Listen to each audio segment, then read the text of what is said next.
Hey guys, welcome back to the video.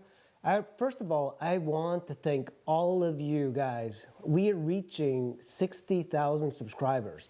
In this video, we're going to talk about the Triumph Tiger. I'm a big fan of Triumph. I've had two Triumphs. I had a Speed Triple and a Triumph Tiger from 1998. And the Tiger, it's a beautiful bike. I really love the steamer look, and I even like the girly look. Now, I'm a little bit more critical about the new direction of the Triumph Tiger. They look kind of like BMW F800 replicas. The new ones now in 2023, 2024, they're starting to have a little bit more character, a little bit more distinct character from the previous generations. And there is also some confusion with the Tiger 1050. That bike doesn't even seem like it should be in the lineup. It kind of goes back with the Triumph heritage. They made so many different versions of the Tiger. And you'll find out that they even made a Tiger scooter named the Tigress. So that's a Triumph thing. They'll just put everything into the Tiger umbrella. And it doesn't really matter if it's a off-road dual sport, but they'll combine it with something that looks like the FJ09 from Yamaha, which is the 1050. And I know I am a little critical of the new Triumph Tigers, mainly because they don't have as much character as I hoped. But they are brilliant bikes. I've ridden the new Tigers. They're great. Great power. They have all the stuff that everybody wants. I heard some reliability issues, but in my case, there wasn't that many reliability issues. I know that the 955 engine from Triumph is really good, but the newer ones I can't really say because I have not owned one. But I had 74,000 miles on my Speed Triple. I rode that thing just everywhere, never let me down. And I did read some of the reliability reports from Consumer Reports, and they do put Triumph high up there with Harley, which is kind of amazing, but that's not been my experience. This is the video that I made about the history of the Triumph Tiger. I hope you guys enjoy it. If you're new here, give me a like and a subscribe, and thank you for watching. The Triumph Tiger is important to the world of motorcycles for several reasons. First, it has a long storied history that spans several decades, making it an important part of motorcycle culture. The Tiger has proven to be versatile and a reliable machine that can handle a variety of riding conditions, from city streets to rugged off-road trails. The Triumph Tiger represents the ongoing evolution of the motorcycle industry. As manufacturers strive to create machines that are both technologically advanced and aesthetically pleasing, as motorcycles continue to evolve and change, it is likely that the Triumph Tiger will remain an important part of the conversation, thanks to its rich history and reputation for quality and performance. The Tiger name goes back all the way to the 1930s, but even with that lineage, Triumph made more than just motorcycles. They even made a scooter named the Tigress. They had a complete lineup of Tigers, the 70, the 80, the 90, the 100, the Tigress, the Tiger Cub, the Tiger Cub Racer, the Tiger Cub Woods, the Tiger Special, and others. I've always been a fan of the Tiger, and for me, it was the Paris-Dakar styling of the steamer that did it for me. But now, the Tiger is coming back with the new adventure styling. With the overly saturated adventure market, how does the Triumph Tiger fare? Honda brought back the Africa Twin, Yamaha brought back the Super Tenere and the Tenere. BMW has several offerings of their GS lineup. Moto Guzzi's got their V85, Suzuki's got the V-Strom. This is the story of the Triumph Tiger.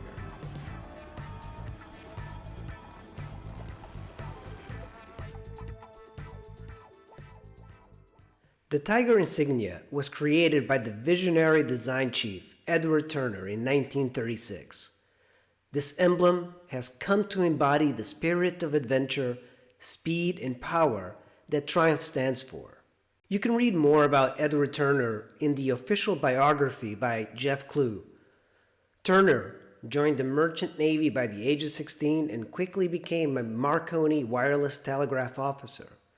By 1925, he had designed his first motorcycle engine. By 1927, he built his first Turner special motorcycle. In 1928, he was hired by Ariel Motorcycles. By 1932, he became the technical director of what is now known as Triumph Engineering Company. In 1960, Turner went to Japan to gather intelligence on the growing motorcycle Japanese industry. They had the Tiger 70, the Tiger 80, the Tiger 90, and they even had a scooter, the Tigress. They made several versions of the Tiger in different configurations. Triumph launched the Tiger T100 that featured a 498 air-cooled parallel twin engine. That was in the previous year's speed twin model. There was a lag of production from 1939 until 1946, when the Triumph Coventry facility was destroyed in World War II. From 1953 to 1961, the Tiger 110 with its 650cc engine was offered along with the T100. The final year of the T100 was in 1983, when the company stopped production motorcycles in Meriden, England in 1983 due to financial difficulties and labor disputes. At the time, Triumph was facing increasing competition from the Japanese motorcycle manufacturers and was struggling to keep up with the changing market. The company was also facing labor problems, as workers at the Meriden factory went on strike, leading to production delays and additional financial difficulties. In an effort to save the company, the government stepped in and arranged for the formation of a workers' co-op which took over the factory. However, the co-op was unable to turn the company around, and the production of motorcycles at the Meriden factory finally came to a halt in 1983. Triumph's motorcycle production was later relocated to Hinckley, England, where it continues to this day. Real estate tycoon John Bloor revived the Triumph brand, and in 1993, the new Triumph Tiger was reborn. The Tiger 900, also known as the Steamer, was an 885cc three-cylinder engine. Michael Locke, Triumph's international marketing manager, looked at dual sport flops at the time. Cagiva and the Japanese manufacturers had a hard time selling adventure bikes. Only the BMW GS was a financial success. Locke goes on, quote, "Our other bikes are more conventional and easily understood. The Tiger has to be demonstrated. People look at it and immediately form an opinion. It's a bit of a chicken or egg situation." You have to remember that in the early 90s, motorcycle buyers were not yet looking for dual sports. They were not looking for bikes that could crush forest roads and at the same time keep up with sport bikes and the twisties. They were looking for specific motorcycles, for sport bikes, for dirt bikes, for cruisers, but they didn't have much of a use for bikes that could do it all. This was especially true for the American market. In Europe, with the Paris-Dakar, big dual sports like the Africa Twin and the Yamaha Tenere gained popularity. They were big, powerful, carried a lot of road presence, could cope with the hazardous villages of Europe, could do touring, and were simply perfect for everyday commuters. By 1995, Triumph was already known in the bike world. They had 9 3- and 4-cylinder road bikes, but they had another bike, the Tiger, which was much less popular. In the early 90s, bikes were not marketed as adventure bikes. They were simply called big trailies or dual sports. So there wasn't much of a demand for an extremely large dual sport because people thought that you had to go off-road on them. And in the early 90s, Triumph didn't sell many of the Tigers. It had a very distinct styling. It looked like a Paris-Dakar replica, and for that same reason, it was extremely unpopular in the United States. It was also a very heavy bike, but something about this bike makes it one of the coolest looking motorcycles of the entire 90s. And it's extremely rare. It's so difficult to find these days. This represented the best of the big traileys, large, powerful, stable, and beautiful. And it proved to be a great commuter, but had quite a few issues with quality. It's funny to look back, and there are some great travelogues by riders that rode a steamer across the entire world. One is by Dag Jensen and his wife, on the back of their motorcycle, Rosenant. In the early 90s, dual sports only represented 6% of the motorcycle buying public. Now, adventure bikes are the norm, and they're the growing segment. As typical of these bikes, the Steamer was a great bike for everyday riding. It had plenty of torque, had enough speed for everyday conditions. It had a 19-inch front wheel, 17 rear, which was perfect for a touring machine. Cycle World in 1995 said about the Tiger. The Tiger is much more than a practical, user-friendly commuter. It's a two-up tourer, a light-duty dirt bike, and a Sunday morning back road blitzer, and a go-anywhere street bike without limits. To put simply, it resisted neat classification. It took Triumph less than 2 years to design the first Tiger, the Steamer, because of the modularity it had with the other Triumphs. An interesting Tiger that was made by Carlo Talamo, the importer of Triumph in Italy from 1992 to 2002. He made a Tiger in a special green livery that replaced the Tiger logo on the side with Triumph. That was one of the questions with the Steamer. Why did Triumph make the word Tiger so large in the side of the tank and not emphasize the word Triumph? That was corrected later on, but to me, I like the Tiger on the side. It gives it a lot of character. 1998 was the last year of this iconic motorcycle. It was the last of the carbureted Tigers.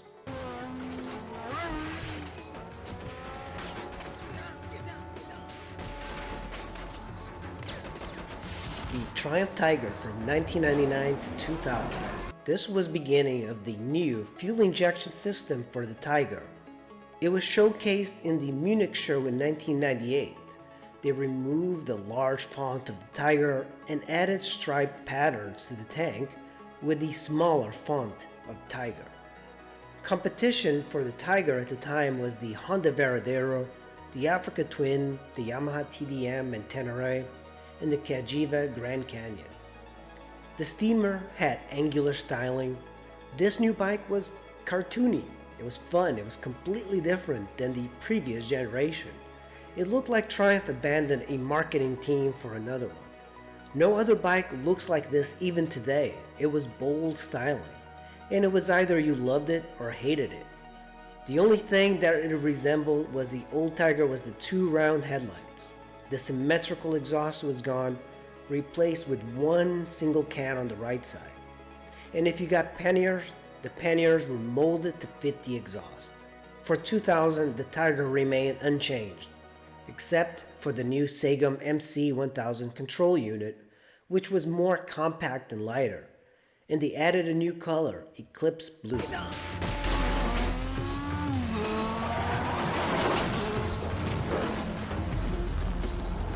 The evolution from 1999 to 2000 evolved from an 855cc to 955i. This was a more powerful power plant, but the bikes still resembled each other. This Tiger used the Speed Triple 955 engine modified for low-end torque and power. It handled better due to the improvements to the suspension and refinements throughout the chassis. It had increased stability thanks to the new 43mm fork, and the bike is up 16 horsepower and an increase in 70cc displacement. It made 104 horsepower, making it one of the most powerful machines in its enduro class. 72 pounds of torque at 6,200. The 04 was more road-oriented. It was a much better road bike. They also added British Racing Green to the lineup colors. In 2006, it was the last production for the Girly Tigers.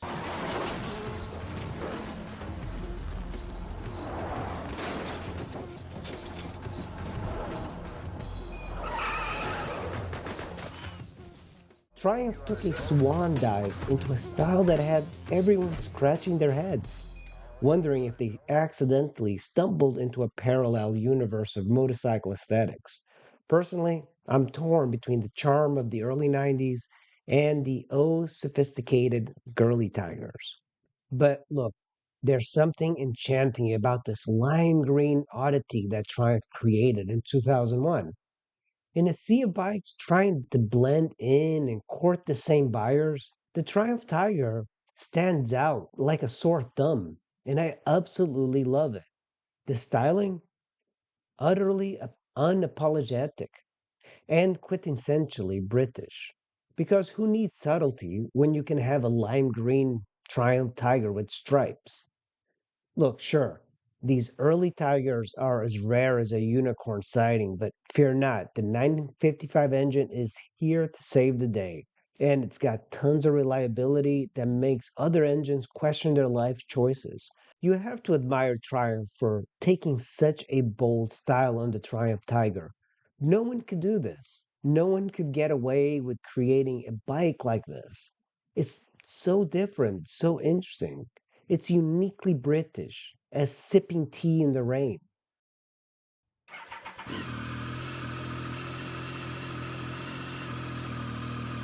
This new Tiger was a complete redesign.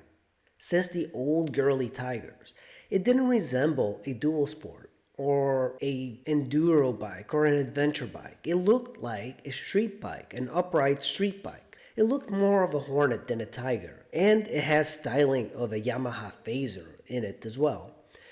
This new Tiger for Triumph was a big sales success.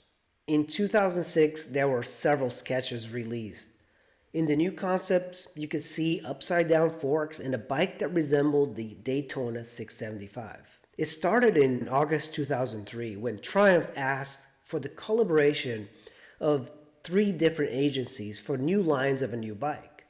2 months later in Rome and Milan, proposals were analyzed. This new design was in collaboration with Marabisi Design. This tiger might be the blandest of all tigers, but perhaps one of the most important for Triumph. They used marketing data to analyze what people wanted in bikes at the time and redesigned the bike to match those needs. At the same time, I feel they lost a bit of the character the Tiger had. It looked like a soft supermoto rather than a dual sport or aspiring adventure bike. It was technically a success, and it ran until 2012. Most Tiger owners were confused by the direction of this new Tiger. They went from a dual sport bike, from the 900 to the girly Tigers, to the 1050, and the 1050 was a road bike. The Tiger 1050 was a collab between designer Rodolfo Frascoli. The 1050 was one of the most popular models for Triumph. Coming from a quirky and strange models of the girlies and the steamers, this hornet-shaped powerful bike moved away from the enduro and more into a sport touring machine with 17-inch wheels. It was a rational bike for rational people, more in line with contemporary bikes such as the FJ09 from Yamaha. It showed a segment of riders who shied away from Triumphs that Triumph was here to stay and was more competitive with the Japanese powerhouses. When they first started researching the Triumph Tiger, looks wise, I hated the 1050. But as I learned more and more about the history, I realized that this was one of the better Tigers for most riders.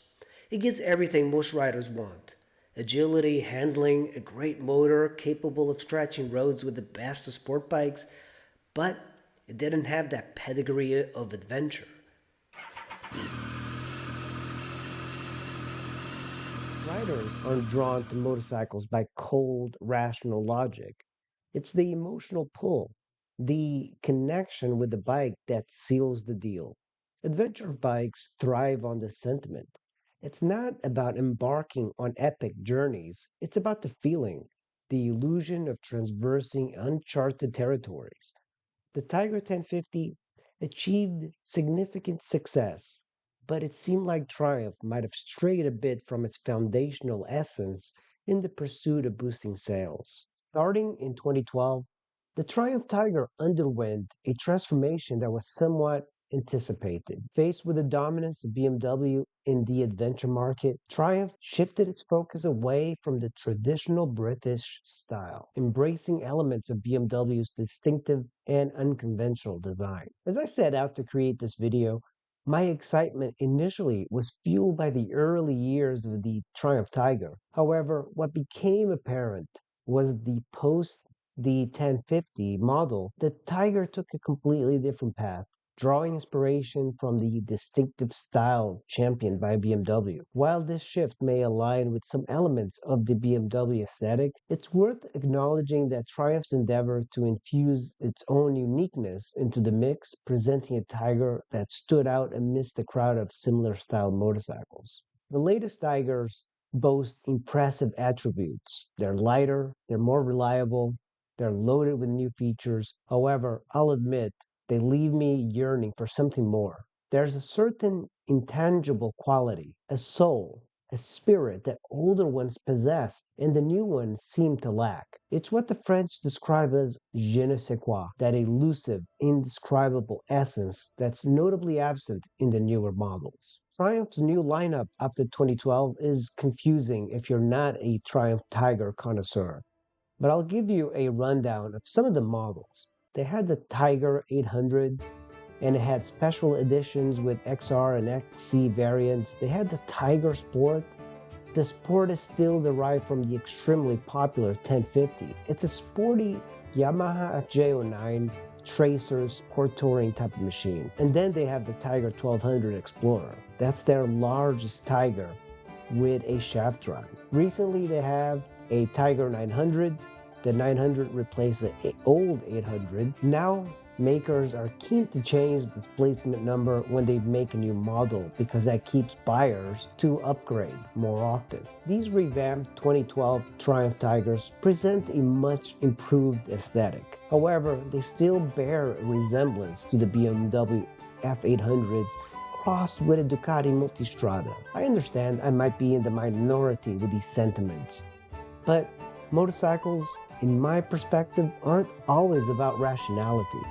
Aesthetics play a significant role for me, as do the feel of them. In conclusion, the Tiger serves as a compelling alternative to the ever-popular BMW GS, often hailed as the GOAT in the adventure touring realm. While my heart may lean towards the older Tigers, the new ones wouldn't be unwelcomed from a technical standpoint. They surpass their predecessors in many aspects.